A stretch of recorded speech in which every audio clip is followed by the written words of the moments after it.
I am Grace Whitaker, and on the day I buried my husband Henry, I learned that grief has a way of revealing people's true character. The chapel was hushed, filled with the low hum of the organ and the weight of loss pressing down on my chest. I had chosen my black dress carefully, something I believed carried quiet dignity. It wasn't extravagant, but it was mine, and I wore it to honor the man who had shared his life with me.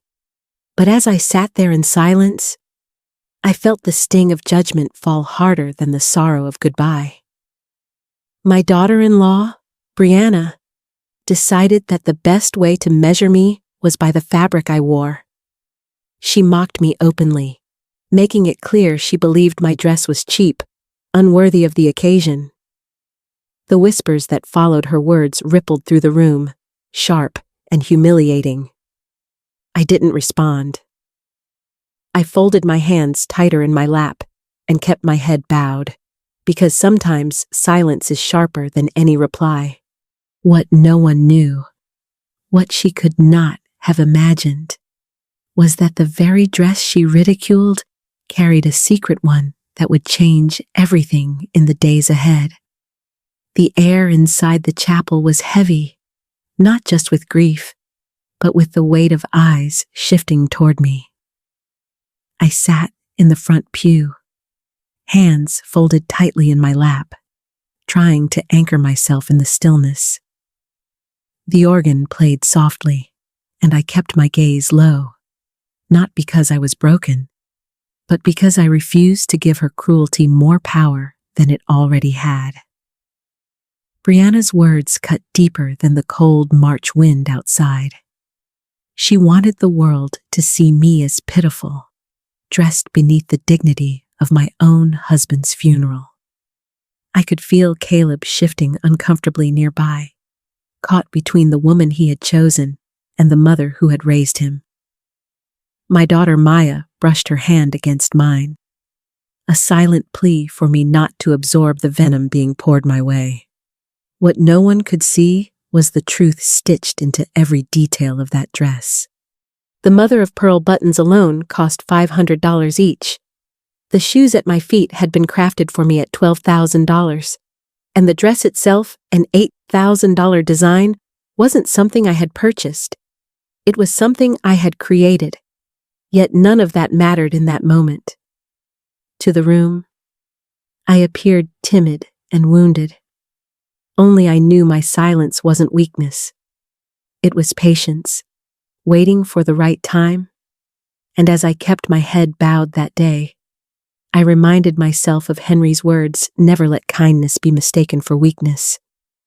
That reminder would shape what came next. When the service ended, I slipped quietly out of the chapel, letting the murmur of condolences wash over me without a single word of defense. People saw what they wanted to see: a grieving widow with nothing more than an old Toyota sedan waiting at the curb. They assumed that was all I had, and I let them. There is a strange freedom in being underestimated. The drive home was short, but it felt heavy.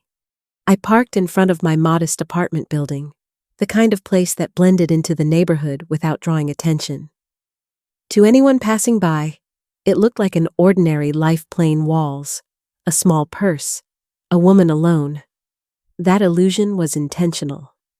What few knew was that across town, behind locked doors in a private garage, a Bentley, a Mercedes S-Class, and a Porsche rested under covers, hidden away.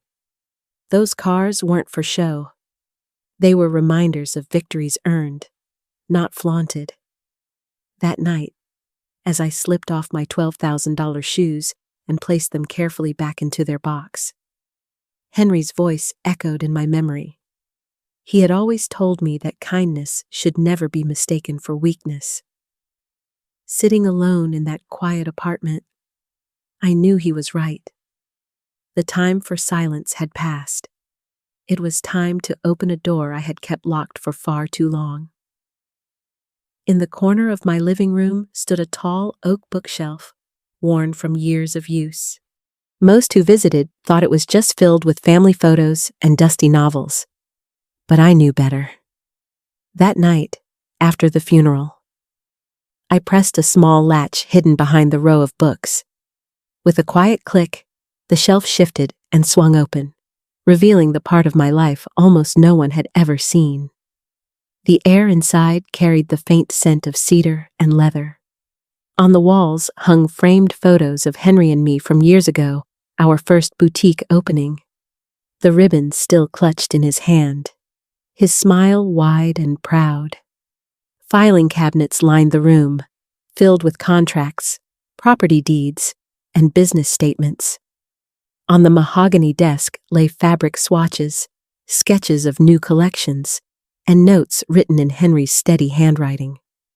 This was the heart of Whitaker and Sloan, the empire we had built from a single rented stall into 17 luxury boutiques and 3 textile factories. Every late night, every risk, every decision was housed in this room. And yet we had chosen to live simply, because for us, respect had always mattered more than appearances. That night, I sat in the leather chair and let my fingers trace over the earliest contracts. Memories of exhaustion and triumph filled me.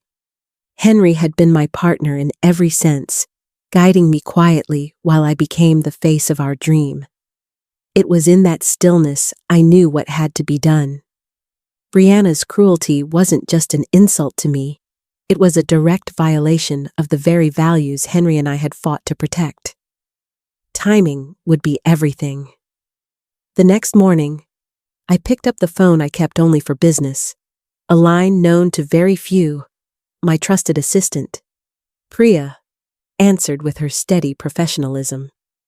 And I asked her to pull the records on one particular employee, Brianna Pierce. I didn't need revenge. What I needed was truth, laid bare, with no room for excuses. By noon, the details were in front of me. Repeated tardiness, notes of arrogance toward clients, even written concerns from her supervisor about how she carried herself as if she were above others. None of it surprised me. I had seen it in her eyes, in the way she treated me and anyone she thought beneath her. Still, seeing the evidence written in black and white confirmed what my instincts already knew. Yet I didn't rush. I could have acted then, could have drafted the paperwork that would end her career immediately. But Henry had taught me something about timing, how a lesson delivered too soon loses its power, and one delivered too late becomes cruelty. So I held back. I told myself to wait for the moment when her own actions would expose her, when the truth would be undeniable. The foundation was set. Now it was only a matter of time. 2 days later, a sealed folder arrived on my desk. I opened it slowly, knowing what I was about to read would likely confirm the picture already forming in my mind. Inside were financial records, all gathered legally, all public. Yet each page felt like peeling back another layer of pretense. Brianna and Caleb were living in an apartment that cost more than her salary could reasonably cover. Their credit card debt had climbed past $4,000, and a car loan added another $22,000. The most alarming part was a freshly filed mortgage application for a $4,000 home, supported by nothing more than the promise of Brianna's upcoming promotion. It wasn't poverty that fueled her arrogance. It was the illusion of wealth, an image built on borrowed money and shaky ground. She carried herself like someone who had already arrived, scorning those who hadn't. But behind the shine of her designer handbags and practiced confidence was a foundation ready to crumble. Henry used to call it hollow living. Pretending to be rich while secretly drowning in debt was never sustainable. And in Brianna's case, it wasn't just unsustainable, it was about to collapse in the most public way possible. That Friday morning, I decided it was time to see Brianna where she felt most powerful on the sales floor of our flagship boutique on Michigan Avenue. I dressed in the simplest way I could manage: a gray cardigan, plain flats, and a handbag so understated no one would think twice about it. I wanted to appear as nothing more than another customer walking in off the busy Chicago street. The boutique gleamed under warm lighting, racks of carefully curated clothing spaced just so, every detail designed to make a client feel welcome. Most of the associates carried themselves with grace, moving toward guests with genuine smiles. Brianna, however, stood leaning against the counter, phone pressed to her ear. Her laughter carried across the store as she ignored an older woman with silver hair who waited quietly for help. I watched as the woman shifted uncomfortably, then finally walked away toward another associate who greeted her with kindness. Brianna barely looked up, still lost in her call, until she noticed me standing near the display. Her eyes flicked over my outfit, dismissive, and I could see her preparing to steer me toward the clearance rack before I had spoken a single word. It was all there: her arrogance, her blindness, her disregard for anyone she didn't consider worthy. And in that moment, I knew the timing was right. The stage was set for the truth to be revealed. As I stood there pretending to browse, Brianna finally ended her call and sauntered toward me with that polished smile she used like armor. She addressed me as if I were an intruder in a world too expensive for me to belong. She carried herself with a confidence built on nothing but illusion, and I let her finish her little performance. Then the doors opened, and Priya walked in.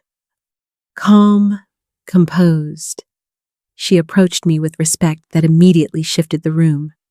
She addressed me formally, letting every associate hear. In that instant, Brianna's face drained of color. She glanced between us, confusion and fear flickering across her features. I straightened my shoulders and allowed the truth to surface. I was not just her mother-in-law. I was Grace Whitaker, the founder and owner of Whitaker & Sloan, the very company she believed she was destined to climb through. The silence that followed was heavy enough to feel in my bones. Every employee turned their eyes toward us, realizing the woman they had seen mocked at a funeral was in fact the one who signed their paychecks. I didn't lash out. I didn't raise my voice. Instead, I spoke from the center of my grief and strength: respect.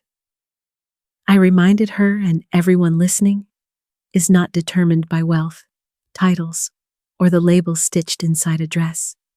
Respect is the foundation of every decision Henry and I built our lives upon. Brianna trembled, searching for excuses, but there was nothing left to say. The performance was over. What she had ridiculed in arrogance now stood in front of her as the truth she could not escape. And with that, the course of her life and my son's began to shift. The day after the reveal, I called Caleb to my home. He arrived with a heaviness in his face, the weight of loyalty torn between his wife and me. I didn't waste words. Instead, I led him straight into the living room and pressed the hidden latch on the bookshelf. As the panel swung open, his breath caught. Inside, the study lay as it always had: framed photos of our first boutique, contracts neatly filed, ledgers chronicling every step Henry and I had taken. Caleb's eyes widened as he absorbed the truth that his father and I had shielded from him for decades. We hadn't lived modestly out of need. We had chosen it. I told him why. We wanted him and Maya to grow up understanding humility, hard work, and respect before they ever learned the weight of wealth. It wasn't about hiding.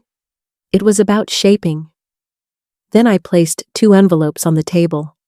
One for him, one for his sister.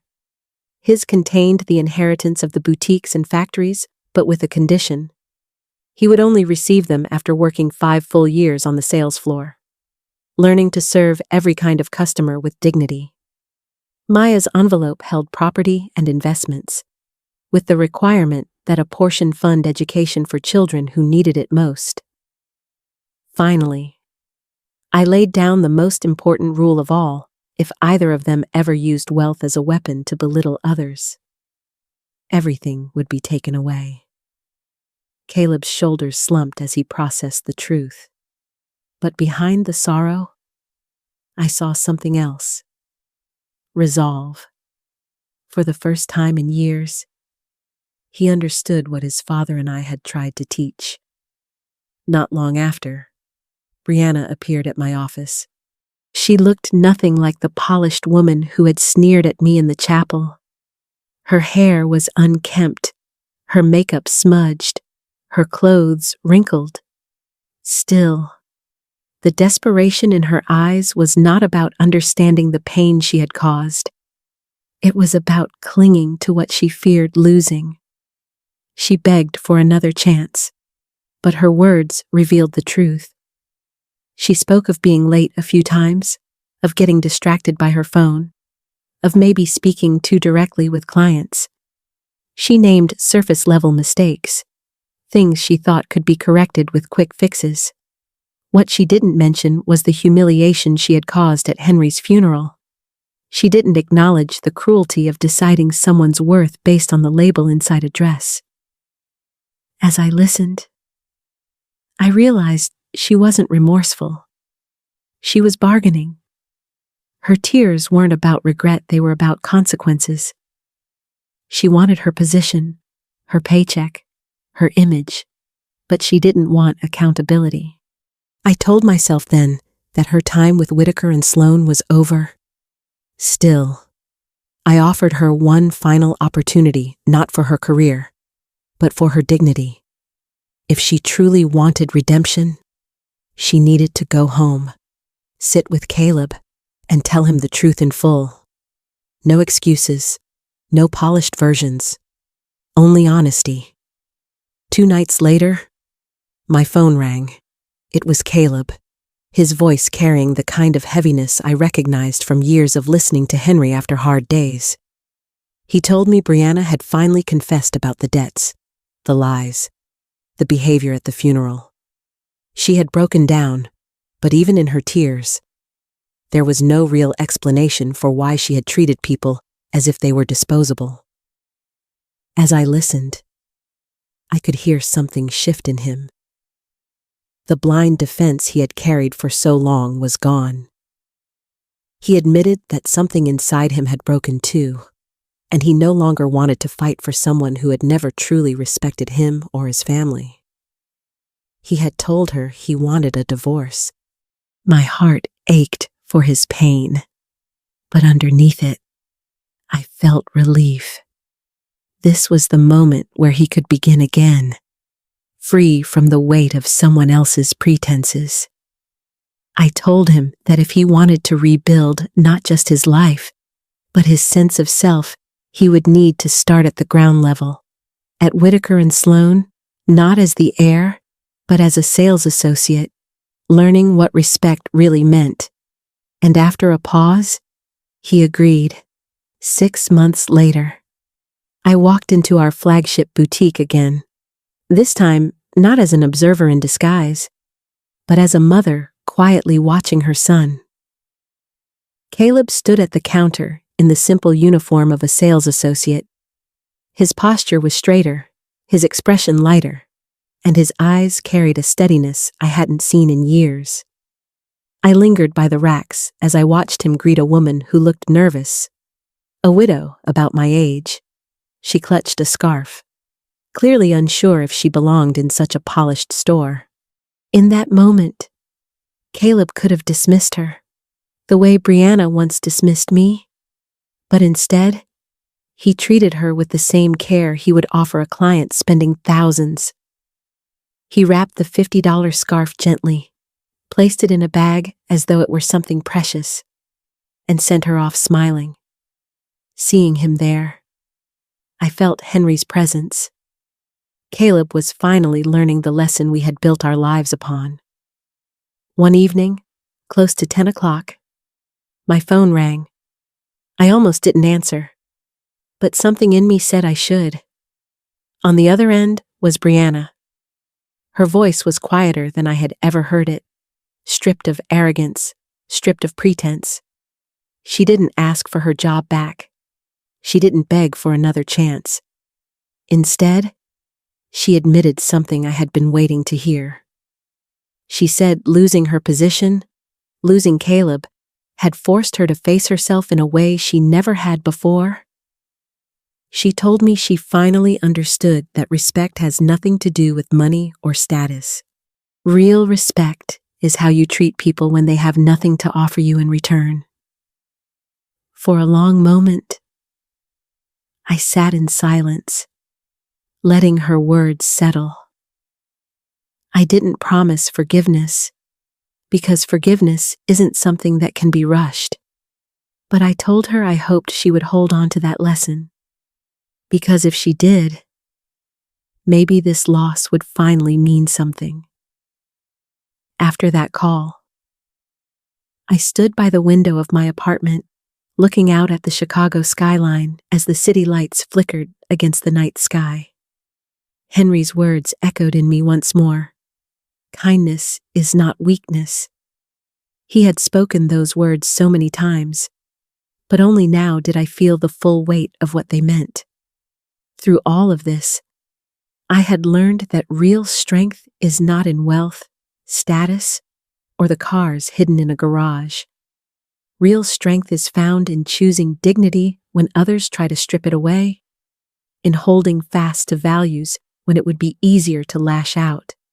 Respect, I realized, is the most valuable luxury of all, and unlike dresses or jewels, it cannot be bought. It must be lived. So, I leave this question with you.